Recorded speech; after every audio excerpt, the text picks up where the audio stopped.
Russia is, of course, onwards with its disinformation campaigns in the EU and is seeking to sow discord in German society, for example, according to 277-page long report by the United States Federal Bureau of Investigation, FBI.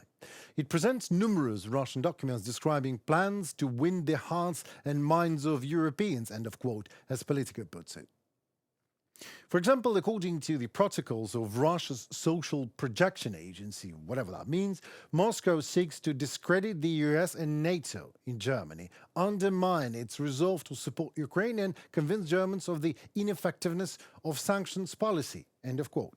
The FBI noted that the agency reports to Putin's first deputy chief of staff, Sergei Kiriyenko, and the goal of one of the ASP projects, work in the comments, is to elicit rational and emotional reactions in the audience related to the war in Ukraine and US policy. The plan was to leave up to 30,000 comments per month on social networks for the German audience with messages like, "Why do we need to help Ukraine?" or "What scoundrels the Americans are."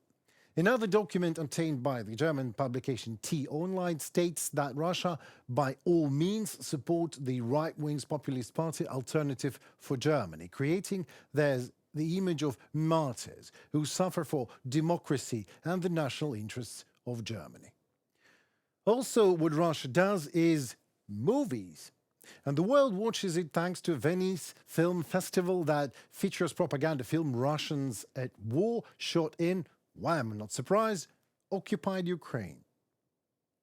The Venice Film Festival's non-competition lineup continues with the screening of the documentary Russians at War by Anastasia Trofimova, who aims to portray Russian soldiers not as beasts, but as ordinary people. In the Russian media, soldiers are heroes, faceless mannequins, she says. In the Western media, they are all rapists and murderers. But how can you describe a person without ever talking to them, asks Trofimova. Well, I wonder, how could a world describe Nazis as murderers without ever talking to them? The bare fact that you, beast Trofimova, walked to the Ukrainian land, occupied Ukrainian land, and now claiming to question this senseless and traumatic war tells us quite clearly beast Trofimova has got Kremlin to confirm her visit to the front line, as we did not see even somewhat independent journalism on the occupied territories of Ukraine for all 2.5 years of this war. So you simply can't get there alive if you're not pro-Putin, that's it.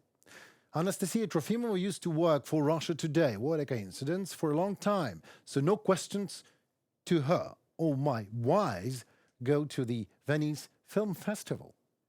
Please consider this my personal address to Venice Film Festival management and my personal request to you, my beloved audience. Please send this message to them if you can.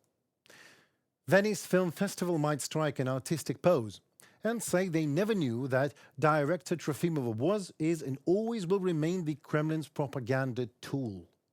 Well, that only makes the management a bunch of Philistines who don't care who shows what with their blind help, as long as someone speaks a language they understand.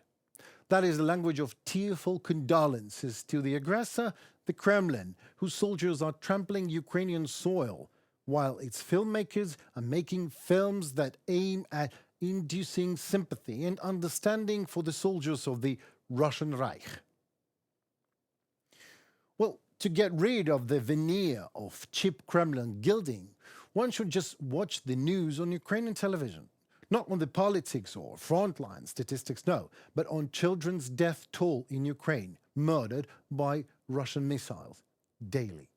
And if even after this, the managers of the Venice Film Festival can manage to stay so criminally naive and stupid as to think that it is necessary to let both sides to speak out, well, then this is only because their own children are not on a side where Russia kills them every day. That means in Ukraine.